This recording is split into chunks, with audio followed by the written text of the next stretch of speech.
Scan now. Meet Sovi, your new AI study buddy. Gravitational forces between a planet, moon, and spaceship might look complex, but we can solve this quickly using Newton's law of universal gravitation. Let's go! First, we identify the masses and distances involved for both calculations. The planet has a mass of 400 m, while the moon's mass is just a single m. Check this.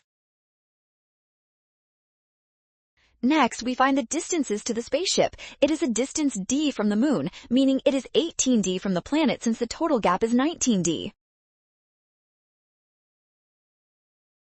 Finally, compare the forces. Squaring 18 gives 324, which nearly cancels the mass ratio, making the forces equal. Option B is our winner. Well done! Scan the code to learn with Sovi. Avoid rushing and watch signs. Trust given values and check steps for option B.